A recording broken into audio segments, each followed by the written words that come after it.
Welcome to another edition of Get Woke with Danielle Moody. Okay,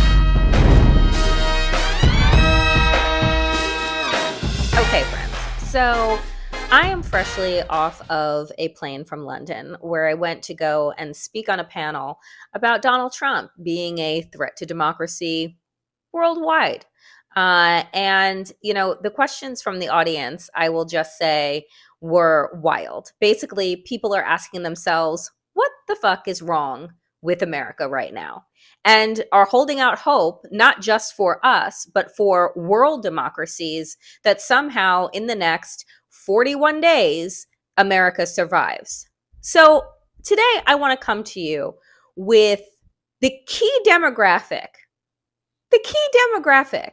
that continues to screw this country over. And I'm going to start off with an anecdote, which is a conversation that I overheard as I was checking out of my hotel in London this morning. So I'm checking out, y'all, and an older 60-something-year-old white woman from America is in conversation with a 60-something-year-old white man from the UK.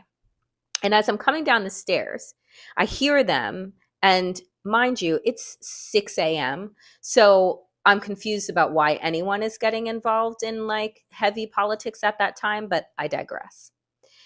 And what I hear is this English gentleman saying, the media, they're out there accusing him of rape and all of these things. And this elderly white woman says, it's not true. And so what? JFK slept with women. And, frankly, the economy was better and businesses were better under Trump. So it doesn't matter. Y'all, I almost died. Because it struck me that, and I'm going to say something that is going to be unpopular. I'm going to say something that is probably going to have the comment sections all up in a tizzy, but I'm going to say the truth. White women give birth to their oppressors. I'm going to say that again. White women give birth to their oppressors. You see, all of our issues, right? When we think about them, when we think about the dominant class, it is white men. And the reason why white men, led by toxic masculinity from the likes of MAGA, Donald Trump and JD Vance, who can't utter a thought without it coming out and being completely and totally misogynist, believe that the world is theirs, that they own everything and everyone in it. And I started to think to myself as I overheard this disgusting conversation, which was that if white women didn't go along with and parent in a way that would have white men think that everyone is just there to cater to their needs, to their tantrums, then maybe they would turn out as better fucking men. And I mean that real talk. Because the fact of the matter is that when you look at the Brett Kavanaughs, the Donald Trumps, the Justice Roberts, the list of horrible CEOs, the string of Me Too's and all of these things, it is white men, white heterosexual Christian, pseudo-Christian men that have caused so much goddamn damage, not just in this country, but around the world. And so you would think then that much in the same way that Black women have been pathologized, right?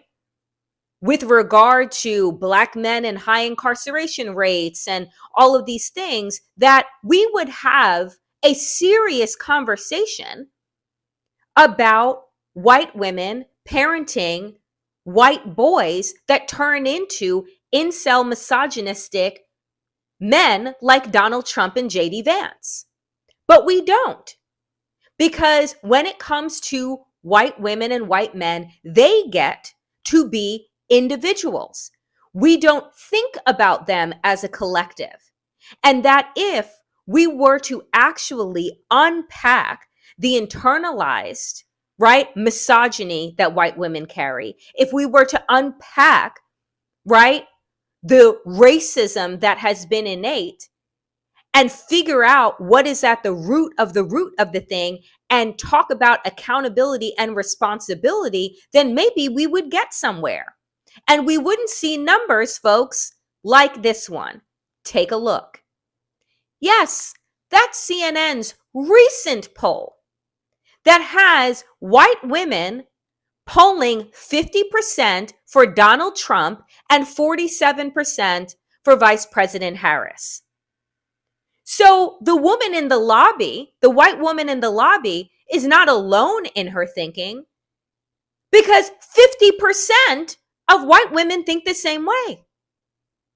And if you recall, 2016 and 2020 had their numbers grow, which is why you had Shannon Watts following the lead of Joteka Edie and Win with Black Women put together her call, the third call that we saw after Black men.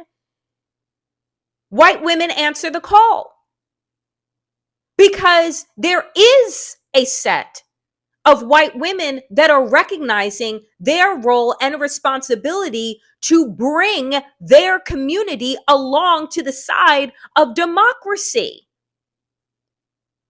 and educate these women into understanding that your whiteness and proximity to maleness is not going to save you in Trump's America. So Donald Trump, right, as he's starting to see his numbers with other demographic women, right, Black women, Latina women, right, Asian women, indigenous women, traditionally, these women are like, yeah, no, I'm good. I'm good with your misogyny and I'm good with your racism. So listen to what Donald Trump just said recently at a rally in Pennsylvania. Take a listen. You know why they like to have strong borders? They like to have safety. Nothing personal. I think they like me. But I make this statement. Thank you. I love you too. I love you too. Because I am your protector. I want to be your protector. As president, I have to be your protector. I hope you don't make too much of it. I hope the fake news doesn't go, oh, he wants to be their protector. Well, I am. As president, I have to be your protector. I will make you safe at the border, on the sidewalks of your now violent cities, in the suburbs where you are under migrant criminal siege, and with our military protecting you from foreign enemies, of which we have many today because of the incompetent leadership that we have. You will no longer be abandoned, lonely, or scared. You will no longer be in danger. You're not going to be in danger any longer. You will no longer have anxiety from all of the problems our country has today. You will be protected, and I will be your protector. I will be your protector. Coming from a man who is an adjudicated rapist and owes E. Jean Carroll, the woman whom he raped, $80 million or something to that effect.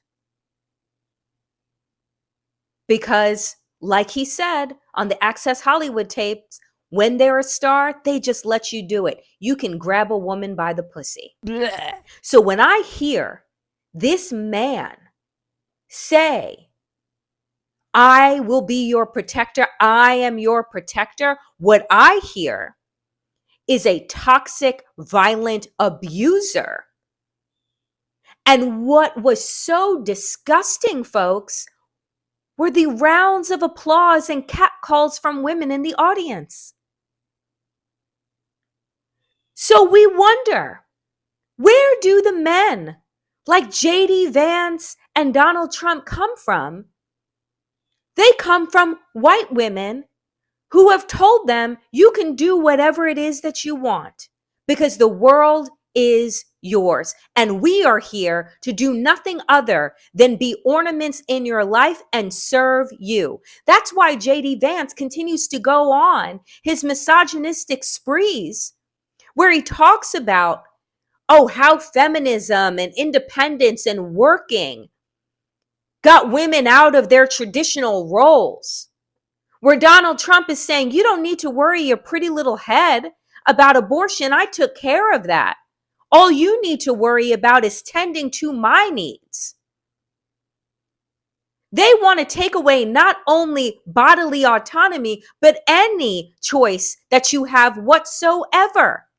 And the target, dear friends, truly is white women because it goes hand in hand with their ability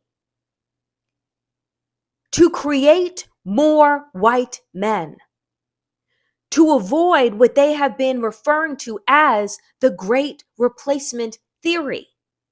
So if you get rid of abortion like they've done, and you force women into becoming mothers, and then they have to drop out of the workforce, their plans are in motion. And folks, we don't have to wait for the election to see Project 2025 and their plan for women operationalized because it's already here. There are women dying in Georgia. There are women bleeding out in parking lots in Texas, Alabama. These red states are blood red because the lives of women, the deaths of women are on their hands. And Donald Trump's response is, I will be your protector. Don't worry your pretty little head about it. If shit like this does not wake women up, and specifically white women, I hope that you are listening to other white women because I know y'all not going to listen to me, and that's totally fine. But you need to listen to your sisters and your mothers and your cousins and your coworkers and your best friends. You need to follow folks like Shannon Watts and others who are taking this to their community of white women. Because these men do not have your best interests at heart.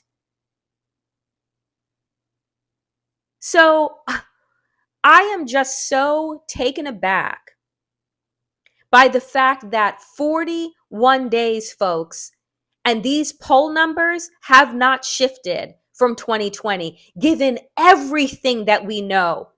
And now that Roe v. Wade is gone, I don't know what it's going to take, but I sure as hell hope that it doesn't take the end of democracy for white women to go, oh, I should have listened, as they don their red cloaks.